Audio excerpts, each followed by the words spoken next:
नमस्कार दोस्तों, स्वागत है आपका द ग्राउंड रिपोर्ट में। मैं हूं समीर आत्मज मिश्र। ईरान और इसराइल के बीच 12 दिन से चल रहा युद्ध थमा जरूर दिखाई पड़ रहा है, लेकिन ये कितने दिन तक थमा रहेगा ये देखने वाली बात है। कब युद्ध विराम लागू हुआ और कब युद्ध विराम का उल्लंघन भी शुरू हुआ ये भी समझ में नहीं आ रहा है। युद्ध विराम की जब घोषणा अमेरिका की तरफ से की जा रही है, अमेरिका कह रहा है कि ईरान और इसराइल दोनों इस पर सहमत हो गए हैं और अगले 24 घंटे में ये लागू हो जाएगा। उन्होंने पूरा टाइम फ्रेम बता दिया कि 6 घंटे बाद ये होगा, 12 घंटे बाद ये होगा और 24 घंटे के बाद ये होगा। ईरान की शुरू में तो इसराइल और ईरान दोनों की तरफ से कोई प्रतिक्रिया नहीं आई, लेकिन कुछ घंटों के बाद इसराइल ने कहा कि वो इस युद्ध विराम पर सहमत है और अगर इसका उल्लंघन ईरान की तरफ से किया जा रहा है तो वो फिर जबरदस्त तरीके से इसका जवाब देगा। लेकिन ईरान की तरफ से इस युद्ध विराम को लेकर कोई आधिकारिक बयान नहीं आया कि ये युद्ध विराम पर उससे पूछकर किया गया है, उसने अपनी सहमति दी है, नहीं दी है, क्या नहीं है, ये सारी चीज़ें हैं। हालांकि कई अमेरिकी रिपोर्ट्स में यह दावा किया गया है कि उपराष्ट्रपति जेडी वेंस ने तेहरान में अधिकारियों से बात की और डोनाल्ड ट्रंप ने सीधे इसराइल के प्रधानमंत्री बेंजामिन नेतन्याहू से बात की और उसके बाद उन्होंने युद्ध विराम का प्रस्ताव दिया जिस पर दोनों देश सहमत हुए हैं, लेकिन ईरान की तरफ से कोई आधिकारिक बयान नहीं आया। कुछ ही घंटों के बाद इसराइल ने आरोप लगाया कि ईरान ने युद्ध विराम तोड़ा है। ईरान का यह कहना है उसने युद्ध विराम पर की बात कुछ नहीं की है, उस पर कोई सहमति नहीं दी है, लेकिन उसने ये कई बार दोहराया है। अब्बास अरागची जो वहाँ के विदेश मंत्री हैं ईरान के, उन्होंने इस बात को दोहराया कि अगर इसराइल और अमेरिका उसके ऊपर हमला नहीं करेंगे और इसराइल अपने हमले रोक देगा तो फिर ईरान की तरफ से भी जवाबी कार्रवाई नहीं होगी, क्योंकि ईरान ने जवाबी कार्रवाई ही की है। जब इसराइल ने उस पर हमला किया उसके परमाणु ठिकानों पर, तब उसके खिलाफ हमले हुए, और जब अमेरिका ने हमला किया तब अमेरिका के सैन्य ठिकानों पर हमले हुए। इराक और कतर में, कतर की राजधानी दोहा के पास जो उसका मध्य पूर्व में सेंट्रल कमांड यूनिट है, उसका मुख्यालय अमेरिका का, वहां पर हमला किया गया था ताबड़तोड़ और काफी कुछ नुकसान हुआ था। खैर, अब ये युद्ध विराम कितने दिनों तक लागू होता है, कब ये लागू हुआ, कब उसका उल्लंघन हुआ, कुछ पता नहीं चल रहा है, लेकिन ऐसा माना जा रहा है कि युद्ध फिलहाल थमा हुआ दिखाई पड़ रहा है, क्योंकि इसराइल ने युद्ध विराम पर सहमति जताई है और ईरान ने सहमति भले नहीं जताई है, लेकिन ये कहा है कि अगर उस हमला नहीं होगा तो वो जवाबी कार्रवाई नहीं करेगा। लेकिन बहुत महत्वपूर्ण बात यह है कि ईरान ने किस तरीके से इसराइल को, जो मध्य पूर्व में एक बिल्कुल कह लीजिए कि दादा बना हुआ था, एक उसका आतंक सा था, या आतंक उसने पैदा कर रखा था, बना रखा था कि वो कुछ भी कर सकता है, उसकी किस तरह से हवा निकाली है ईरान ने, वो जानना बहुत महत्वपूर्ण है। और यही नहीं, ये सबको पता है कि इसराइल की ताकत का जो सबसे बड़ा उसकी बैकबोन है वो है अमेरिका और पश्चिमी देशों का समर्थन, खास तौर पर अमेरिका का। साथ में उसके यूरोपियन कंट्रीज भी खड़ी हैं, यूरोपीय संघ के कई सारे देश उसके साथ हैं, ब्रिटेन, फ्रांस, जर्मनी, ये सारे देश। लेकिन जो महत्वपूर्ण उसकी बैकिंग थी वो अमेरिका से थी। लेकिन ईरान पर हमले के बाद इसराइल को भी पता लग गया कि ईरान किस तरीके से जवाबी कार्रवाई कर रहा है, और अमेरिका को भी पता लग गया। अमेरिका ने भी कुछ ज़्यादा जल्दबाजी दिखाई और उनको लगा कि अब इसराइल थोड़ा सा पीछे हो रहा है, उसकी सैन्य क्षमता अब कमज़ोर होती जा रही है लगातार 10 से 11 दिनों तक युद्ध के बाद, तो अमेरिका खुद सीधे उसमें कूद पड़ा। हालांकि कहा था कि अभी कम से कम 2 हफ्ते अमेरिका इसमें सीधे तौर पर दखलंदाजी नहीं करेगा, प्रत्यक्ष तौर पर इस युद्ध में शामिल नहीं होगा। और अमेरिका के वहाँ पर जो विरोधी राजनीतिक दल है उनकी तरफ से भी इस बात के लिए दबाव डाला जा रहा था कि अगर ईरान के खिलाफ युद्ध में उतरना है अमेरिका को तो पहले संसद की अनुमति ली जाए, कांग्रेस की अनुमति ली जाए। लेकिन डोनाल्ड ट्रंप को कुछ ज़्यादा जल्दबाजी थी, वो ईरान को थोड़ा बहुत जल्दी हरा देना चाहते थे, ईरान को पूरी तरीके से नेस्तनाबूद कर देना चाहते थे। तो सबसे पहले उन्होंने उसके परमाणु ठिकानों पर हमले किए।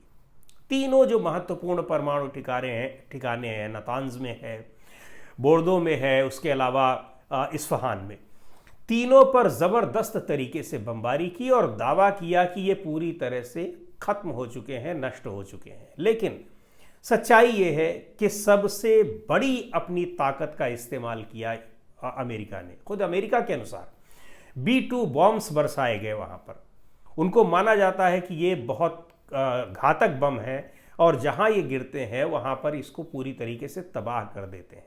लेकिन ईरान के परमाणु ठिकानों पर जो मुख्य रूप से जो नुकसान होना चाहिए था, जो यूरेनियम था, संवर्धित यूरेनियम, जो परमाणु बम बनाने के काम आता है या परमाणु ऊर्जा के उपयोग के लिए वो काम आता है, वो वहाँ पर ईरान ने उसको पहले ही सुरक्षित स्थान पर रख दिया था।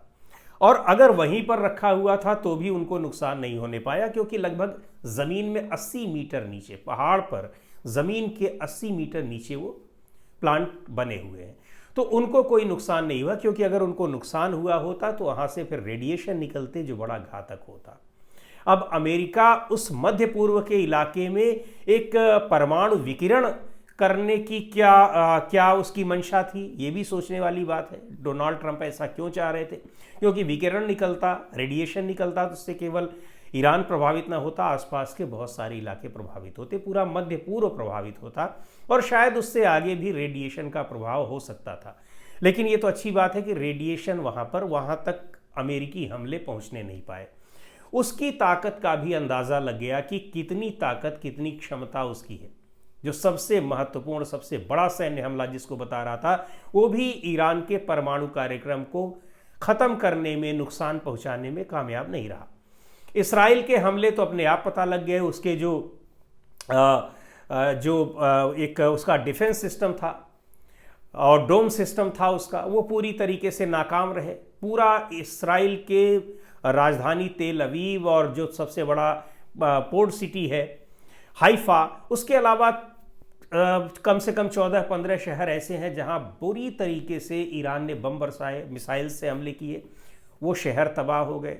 हाइफा की स्थिति तस्वीरों में जो आ रही है, तेल अवीव में कई इमारतें नष्ट हो गई हैं और वहाँ पर गृह मंत्रालय पर हमला हुआ, उनके रक्षा मंत्रालय पर हमला हुआ, जो डिफेंस का मुख्यालय है, ऐसी जगहों पर हमले किए।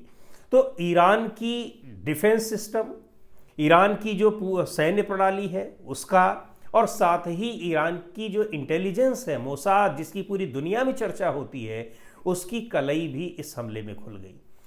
और ये कहा जाने लगा, अमेरिकी रिपोर्ट्स ये कह रही थी इसराइल के तमाम रक्षा विभाग के बड़े अधिकारियों के हवाले से, कि इसराइल पिछले 2 दिनों से 3 दिनों से ईरान को अप्रोच कर रहा था कि किसी तरीके से युद्ध विराम हो जाए, शांति स्थापित हो जाए।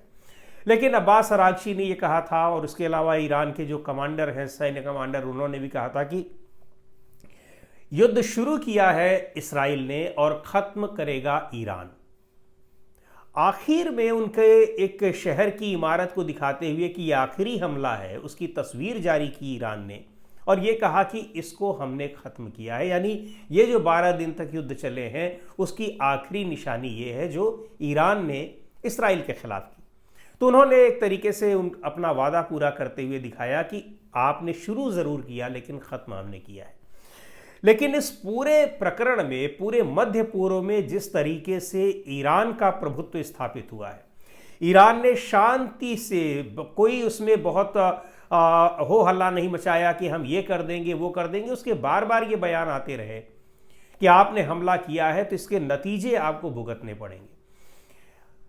इसराइल को नतीजे भुगतने पड़े, परमाणु ठिकानों पर हमले किए, कई परमाणु वैज्ञानिकों की जान ले ली, आखिरकार इसराइल के भी परमाणु वैज्ञानिकों की जान गई, खुद इसराइल ने स्वीकार किया है। और सैन्य परमाणु ठिकानों को कितना नुकसान पहुंचाया है इसकी अभी था ही नहीं मिल पा रही है इसराइल को। प्रधानमंत्री बेन्यामिन नेतान्याहू खुद मुआयना करने निकले, बंकर से बाहर निकल कर के देखें क्या हुआ। जब सीज फायर की घोषणा हो गई उसके पहले वो नहीं निकल रहे थे बंकर से बाहर। और नुकसान ईरान को भी हुआ है निश्चित तौर पर, बहुत सारी इमारतें का, सैकड़ों लोग मारे गए हैं। सबसे जो बड़ा नुकसान उसका हुआ है कि जो शीर्ष परमाणु वैज्ञानिक थे, कम से कम 17 वैज्ञानिकों की जान गई है इस पूरे युद्ध में। इसके अलावा लेकिन इन सब के बावजूद ईरान ने कहा है कि उस अपने परमाणु कार्यक्रम को शांतिपूर्ण उद्देश्यों के लिए जिस तरीके से वो चल रहा था वो जारी रहेगा। नतीजा अगर इसका देखें तो इसमें पूरे मध्य पूर्व के इलाके में एक प्रभुत्व स्थापित कर लिया है ईरान ने, और ये भी दिखा दिया है कि जिस इस्राइल ने इस पूरे इलाके में पिछले 3 दशक से तहलका मचाया हुआ था, वास्तव में वो कितने दिनों तक किसी से भी लड़ने की क्षमता रखता है, हैसियत रखता है। अभी करीब 1 हफ्ते पूर्व, यानी ये युद्ध जब शुरू हुआ था उसके 4-5 दिन बाद वॉल स्ट्रीट जर्नल, एक बहुत ही प्रतिष्ठित अखबार है अमेरिका का, उसने एक रिपोर्ट प्रकाशित की थी जिसमें ये बताया गया था इसराइल के तमाम डिफेंस के बड़े अधिकारियों के हवाले से कि जिस तरीके से ईरान हमले कर रहा है उसका प्रतिरोध करने की क्षमता जो इसराइल के पास है, उसको देखते हुए ये कहा जा सकता है कि 10-12 दिन से ज़्यादा ये युद्ध नहीं चलेगा। और देखिए कि जब 10-12 दिन, यानी जब उसकी क्षमता कमज़ोर होने लगी, अमेरिका भी एक बार हमला करके और वापस लौट गया। उसने कह दिया कि हमारे विमान वापस लौट आए हैं। इसराइल को लगा कि सीधे तौर पर अमेरिका बहुत लंबा इस युद्ध में साथ देने वाला नहीं है। वो अपनी रक्षा के लिए, अपनी इज्जत को बचाने के लिए वो कोशिश करने लगा कि सीज फायर कराया जाए।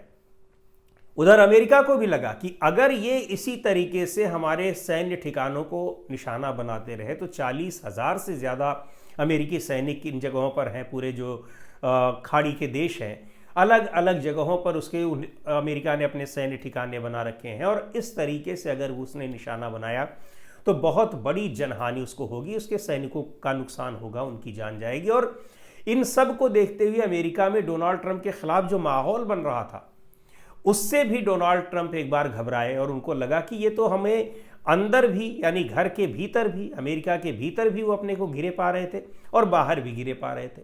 क्योंकि अगर ईरान इसी तरह से हमले जारी रखता, और ईरान ने कहा भी था कि अब तक उसने जो हमले किए हैं, जो मिसाइल के हमले हैं या फिर बैलिस्टिक मिसाइल्स हों या सुपरसोनिक मिसाइल्स हों, ये अभी केवल एक सैंपल है, नमूना है, अभी भयानक हमले हमारे नहीं हुए। ठीक है, युद्ध के दौरान सभी अपना पक्ष मजबूत करने के लिए ये बात कहते हैं, अपना मोराल बूस्टअप करने के लिए अपने सैनिकों का, अपने लोगों का। लेकिन ईरान जिस तरह से एक के बाद एक घातक हमले कर रहा था, उसको देखते हुए ये लग रहा था कि ईरान कोई गलत दावे नहीं कर रहा है, हवा में दावे नहीं कर रहा है। तो ये सारी चीज़ें ऐसी थी जिसने अमेरिका और इसराइल को, दोनों को ये सोचने पर मजबूर किया कि जितना कुछ नुकसान हुआ है ठीक है, अब आगे कम से कम अपनी इज्जत बचाई जाए और युद्ध विराम किया जाए। अच्छा, ईरान को भी अगर ये लग रहा है कि युद्ध विराम ये चाह रहे हैं तो आगे बहुत लंबा युद्ध खींचने के लिए ईरान की क्या ज़रूरत है? उसके भी संसाधन कम हो रहे हैं, उसके लिए भी एक चुनौती थी। और उसकी इज्जत इसलिए बनी रह गई कि अपने को उसने विक्टिम बनाए रखा कि आपने हमला किया तब हमने जवाबी कार्रवाई की। यानी कूटनीतिक रूप से भी वो एक कदम आगे ही रहा इन दोनों देशों से, इसराइल से भी और अमेरिका से भी। तो ये सारी चीज़ें जो थीं, इन्होंने इसराइल और अमेरिका को मजबूर कर दिया कि वो ईरान के साथ सीज फायर करें। और प्रस्ताव लेकर यही दोनों देश गए, लेकिन ईरान ने आखिर तक, अब तक उस प्रस्ताव पर कोई अपनी आधिकारिक प्रतिक्रिया नहीं दी है कि वो सीज फायर के लिए तैयार हुआ है या नहीं। उसने यही बात दोहराई है कि जब तक उस पर हमला नहीं होगा वो जवाबी कार्रवाई नहीं करेगा, वो जवाबी कार्रवाई ही करेगा। यानी आप उस पर हमला करेंगे तभी वो हमले करेगा, आप नहीं करेंगे तो वो नहीं करेगा। और वही काम वो कर रहा है। तो ये इस पूरे जो 12 दिन का युद्ध चला, जिसको 12 डेज वॉर का नाम दिया है, 12 दिवसीय युद्ध का नाम दिया है डोनाल्ड ट्रंप ने, उसका नतीजा ये रहा कि ईरान ने न केवल इसराइल को बल्कि अमेरिका को भी एक तरीके से घुटनों पर ला दिया। और उनकी जो सैन्य ताकत थी, उसकी वास्तव में क्या हैसियत है, कितनी मजबूत है वो सैन्य प्रणाली उनकी, उसकी कलई खोल कर रख दी। आज के वीडियो में इतना ही। अगले वीडियो में फिर मिलेंगे एक नए विषय के साथ, एक नए मुद्दे के साथ। द ग्राउंड रिपोर्ट के यूट्यूब चैनल को आपने अब तक सब्सक्राइब ना किया हो तो ज़रूर कर लें। हमारे वीडियोज़ को लाइक करें, शेयर करें और अपने सुझाव भी हमें ज़रूर दीजिए।